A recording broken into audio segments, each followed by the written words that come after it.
Hi, I'm back with another early Windows games for 1996 video. It was a good year, so you should expect some interesting titles in each and every episode. Let's see what's in the store for today. Formula 1 is based on 1995 Formula 1 World Championship and is a racing simulator, at time widely praised for its realism and excellent graphics. It features 17 tracks, 13 teams and 35 drivers overall, and can be played in either 17 race championship season or single race. If you win every single race in the season, however, the game unlocks 18th hidden track, a fictional special circuit called Frameout City, which viewed at the race preview page is in the shape of a Formula 1 car. Nice, even if unnecessary touch. All 17 main tracks are representations of real-life circuits and were made on Silicon Graphics workstations to painstaking for the time detail. All car models are also unique and based on information provided by Foca and numerous photographs, so they're not just the same model with a different textured skins as it was common back in the day. Formula 1 was praised and highly scored by all gaming mags at the time, often cited to be extremely realistic and great gaming choice for true hardcore racing fans. Now, I can't subscribe to this notion, mainly because I've only played it a little, and since I'm not big on Formula 1 and prefer arcade racers, chances are I'll never make up for it. But I know for a fact that if you start driving in the opposite direction and crash with any other car racing the right way, nothing will happen. Literally. There is no damage model or behavior programmed in the game for such occurrence. So yeah, there's that. Arguably unimportant, but I thought I'd mention it anyway. Interestingly enough, PlayStation version was much more popular and better scored than PC outing, even despite looking dated compared to Windows port. Whether you wanted to or not, if you gamed in the 90s on Windows, you knew of Full Tilt Pinball. Sorta, as one of its tables was included in Windows 95, the famous Space Cadet, in which you completed quote-unquote space missions to race through the ranks and amass higher scores. But that's just one, and the full game included 3 tables overall. There was a pirate-themed Skullduggery table and Dragon Skip in the medieval fantasy theme. And while neither was overly complicated, they were good solid average for the genre and believable to have existed outside of our PCs. They could have easily been made in real life and remain as playable, losing none of their functionalities. Simply put, they were fun to play and not unrealistic. Full Tilt's sound and music design is excellent, and the graphics, while simple by the 1996 standards, are easily clear and not too crowded. Overall, all of that put together make for an enjoyable package. There's not much more that I have to say about it, especially that in 1996 something else was released that was technically superior. Full Tilt 2 released just a few months after the first game and offered a considerable bump in terms of its presentation. Everything shined, sparkled and sounded just that little bit brighter. The tables included cover much more of the screen area and their viewpoint is a bit lower, but it allows for much more close to the live gameplay feeling, for the lack of a better word. And there's 3 of them once more: Mad Scientist, Alien Days and Captain Hero. These are perhaps not the most enchanting names, short of the first one which is just epic, but they more than make up for it with gameplay. Same as in original, or are made with realism in mind, not only in terms of all the bumps, ramps and various other on-table features, but also in how the ball operates on them, having its physics of movement simulated accurately. Despite never reaching the same popularity as the earlier title, Full Tilt 2 was arguably a better game. It featured even better sound design, especially all the little digitized shouts and grunts that accompany the gameplay, and background music. Graphics are incomparably more detailed, with nice backgrounds behind each table rather than the plain black screen. But most of all, it offered stellar gameplay. Full Tilt 2, however, had a small but quite annoying bug. In some rare scenarios, every now and then when you least expected it, it was susceptible to temporary micro-stutters and freezers. It didn't happen often, in fact it was quite rare, but when it did, it could break your score run in a fraction of a second, which, I don't have to tell you, is incredibly annoying in a game where precision is the king. FX Fighter Turbo is a follow-up to year prior's FX Fighter and a PC-exclusive one-on-one fighting game. I'm gonna earn some well-deserved hate and mean comments now, but I don't care. Batman's here to protect me. Right, Bruce? I'm Batman. See, but I firmly believe that FX Fighter is crap, especially compared to all the other 3D fighters released in the similar time, like Virtua Fighter, or even its successor Virtua Fighter 2 that dropped just a few months later in 1997. But my personal opinions aside, let's see what it's all about. The cast of 8 original characters is supplemented by the additional 2, and all of them supposedly have over 40 different moves each. Though that number is heavily inflated, I feel, as I believe it contained all the basic attacks too. While it may be important to some, I'm honestly not willing to run it to test it out. There are also new stages, costumes and special effects, and generally speaking it looks and plays much better than the first game, even if it's not saying a lot. Interestingly enough, all the characters got finishers, inspired by the fatalities from Mortal Kombat. Well, they're not really finishers as much as they're bloody combos, but they're there and they fill up the screen with blood of various color, depending on the character that's attacked. so that's fine. Is that enough to save the game? You know my opinion already, it was just an incremental upgrade on the previous title, and I don't think so. But if you're curious and if you'd like to go by the scores it received in the Gaming Mags back then you should definitely give it a go, as it was praised as the next great fighter on PC. Gazillionaire Deluxe is a much improved follow-up to 1994's Gazillionaire and still a sci-fi space team business simulation. A remote and historically closed-off space kingdom of Kukubian, after 700 years of living in separation, decided to open up its borders to potential trade with the rest of the galaxy. The caveat is, they will only allow a few select companies to enter their space and trade. Yours is one of these. But once again, it doesn't come as straightforward as you'd like, as the companies are supposed to start from the scratch rather than bring in their millions in supplies with them. Despite the requirements being rather unpleasant, there's near limitless potential for profit, so you decide to go for it nonetheless. Your goal in Gazillionaire Deluxe is to amass 1 billion kubars, a Kukubian's currency, and with your know-how, wrinkled like an old leather couch brain, and an old ship and a small loan, you will no doubt succeed. Up to 6 competing companies will fight with you for profit, so you need to bring in your A-game to win. For the most part, Gazillionaire that's played in turns is all about trade. About buying low, selling high, advertising of your services, playing the stock market, finding best routes and resources to move between the planets. So, your turn always lasts as long as you spend on a particular planet, trading, picking up and delivering passengers and so on. All that could however be done in a basic version of the game too. So changes that the Deluxe outing brought are the following. Ability to customize solar system from a set of pre-existing planets, doubling the number of ships you can choose, doubling the number of random encounters, and trust me, this can make or break the game, addition of a new stock market system, ability to choose intelligence level of computer opponents, and play-by-email functionality, which was added on top of already pre-existing hot seat option. Gazillionaire Deluxe is an interesting title, and if you like business management games or Monopoly as it shares some similarities with it too, then you'll love it. Gearheads is 1 or 2 player puzzle strategy mixture that's incredibly simple in its design, but as addictive too, provided you'll get someone to play against you, cause it's not as fun against CPU. It's as simple control-wise as they come, and there's hardly any advanced input to it. Most of the strategic planning happens in your head, then you apply it to the game board and observe the consequences. But let's not get too far ahead. The aim of the game is to send out your 21 wind-up toys one by one across the game board that divides you and your opponent's side.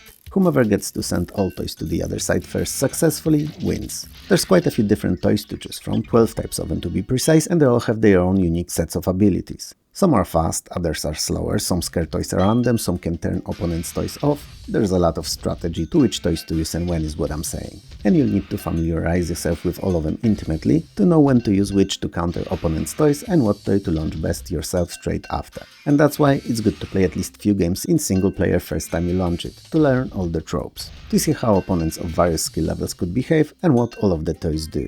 There's quite a few different stages too, and they all have their own characteristics as well. Factory, for instance, features conveyor belts and teleporters, there are mud puddles and rocks in the garden stage, and Frozen Pond is ice covered with some areas with cracks. There's a lot to learn here, even if the gameplay mechanics alone are that simple. In some way, Gearheads reminds me of those modern auto-battler games that are so popular these days. Anyway, despite its simple presentation, Gearheads is hella addictive if you have someone with you, and pretty good when played alone too. Do yourself a favor and check it out.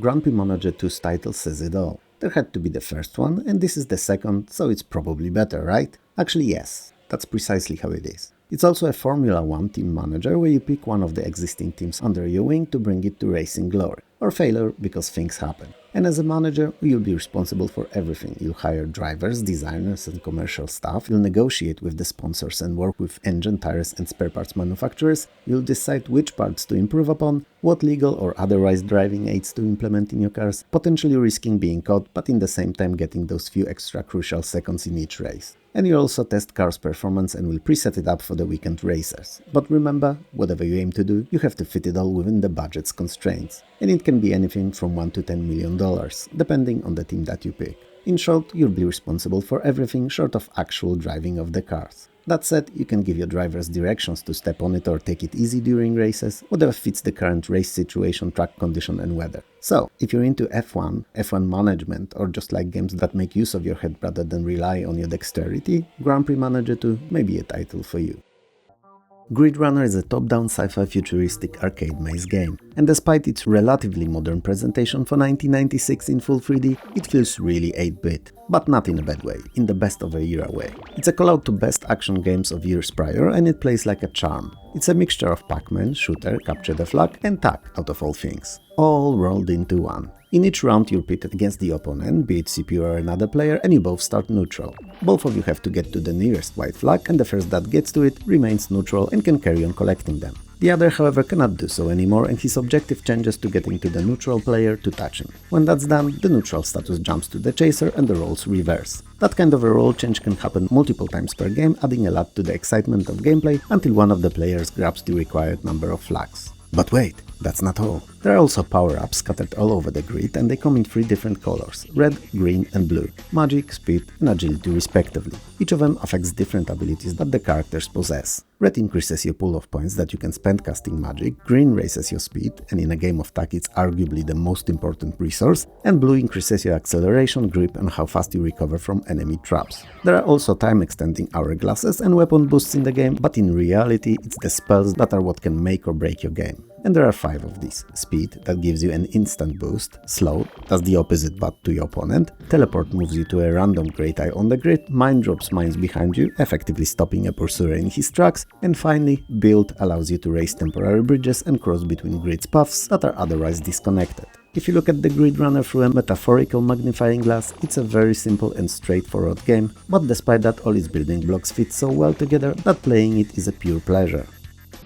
Hellbender is a sequel to Fury 3, and same as its predecessor, it's a if you see it, shoot it kind of a game. So all moving objects and some installations as well should be destroyed when spotted. Not all enemies are susceptible to all weapons, however, and you'll have to learn what works against those that seem to be immune to your standard shot. So, you'll be fighting on the surface, in air, and even in the tunnels, completing various irrelevant objectives. Why irrelevant? Because like I said, while Hellbender has a story and there are things you quote-unquote have to do, if you kill/destroy everything you come across, you'll be progressing at a steady pace. It's a bit sad that the story of fighting against the Bion Invader took a backseat and is razor thin, but given how much action and pure fun Hellbender serves, it can be forgiven. Because if you start playing it, you'll no doubt carry on for a long while. Perhaps not till the end, but definitely for a good number of hours. And I know that it sounds ridiculous given when we are in gaming history today with VR and immersive detailed environments in 4K that modern games can offer, but trust me, there's something special in Hellbender's simple addictive loop that just glues you to the seat and makes you follow through. Same thing made Fury 3 such a cool little gem. Some of that fun comes from energy management, which is divided between the engines, shield and weapons. Most of it you'll use for weapons anyway, and if it depletes they will keep firing slower and slower. And since we're on the subject, the weapon upgrades have to be found and picked up while playing, and there's a nice variety of these. 2 types of guns, 2 types of lasers, 6 kinds of missiles and a huge mine. Like I said initially, learning all this and what type of enemy they work best on is crucial, especially that there's seemingly countless numbers of them. To summarize, Hellbender is not the best shooter out there, not even close, but it's very good nonetheless and you'll enjoy your time at it thoroughly. Heroes of Might and Magic 2 The Succession Wars is my most favorite outing in the whole series. Well, with an expansion pack that came out in 1997, but other than that, yeah, this one. Why? There's a whole slew of reasons, but to simplify it, let's say that it's just the one I played first and I fell in love with it instantly. I played the first game after this one. I know, weird, but that's how it was. So, this second game is same as its predecessor, top-down turn-based fantasy-themed strategy with tactical turn-based combat, heavy role-playing influences and a lot of exploration. It's brilliant.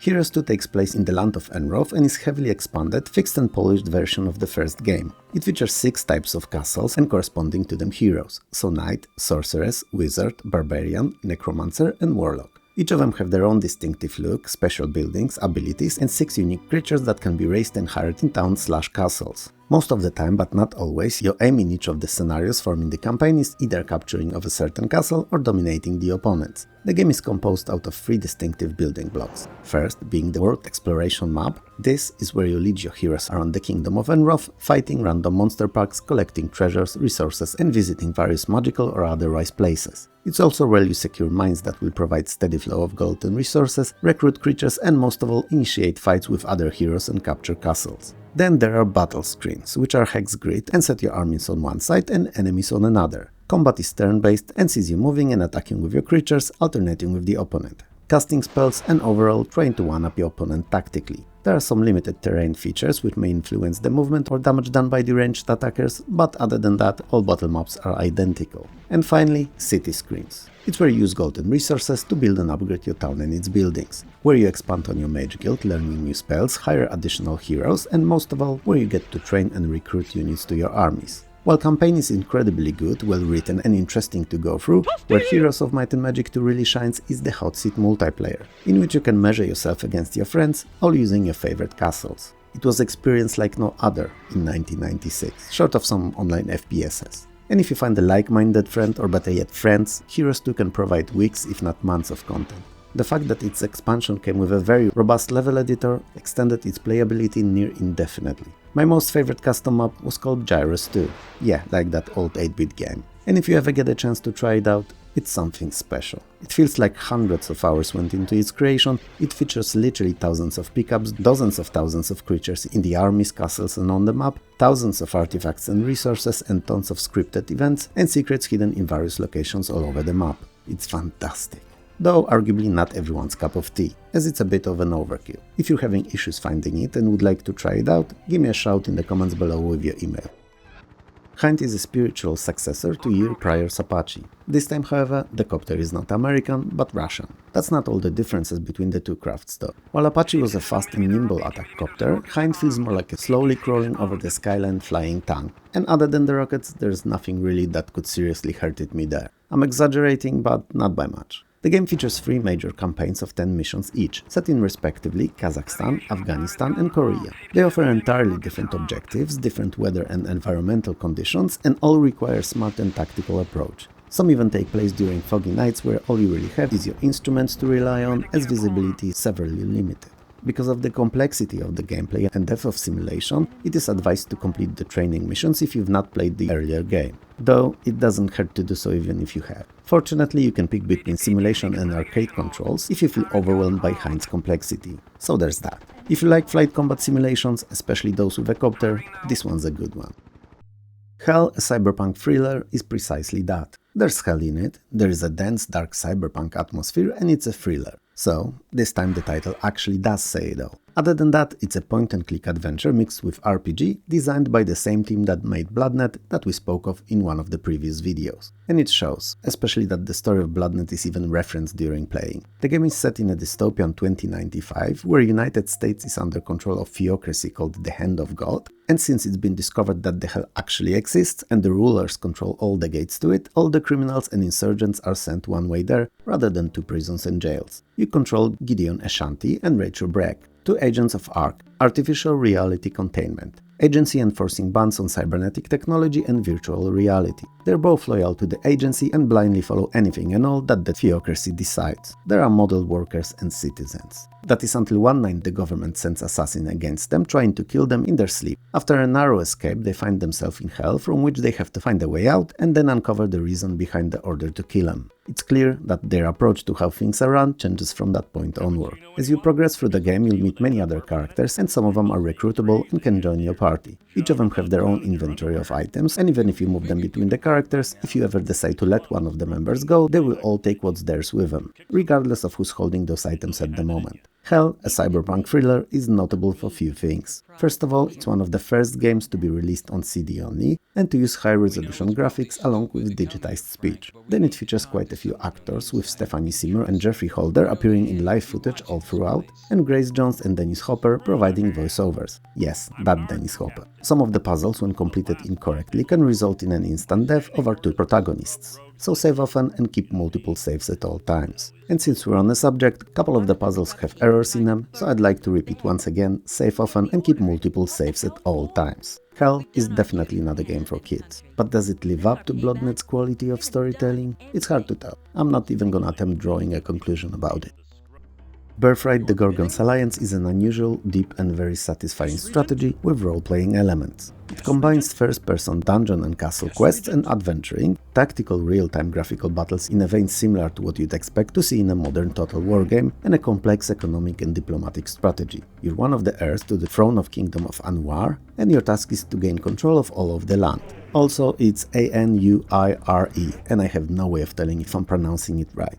Anyway, you'll need to do whatever is necessary to win. You'll wage war, engage in diplomacy, use magic, and trade real estate, like guilds and temples for instance. You can also set up trade routes for profit, and all those actions take place on an overworld map in a turn-based mode. Quests and adventures, however, are played out in real time, and they require appropriately preparing for them, making sure that what will be needed on them will be taken with you. A game of scope of Birthright is impossible to properly describe in just a few sentences, but if you enjoy strategies at least a little, you should definitely not sleep on Birthright and try it out, because chances are it's one of those games that you never knew you needed in your life.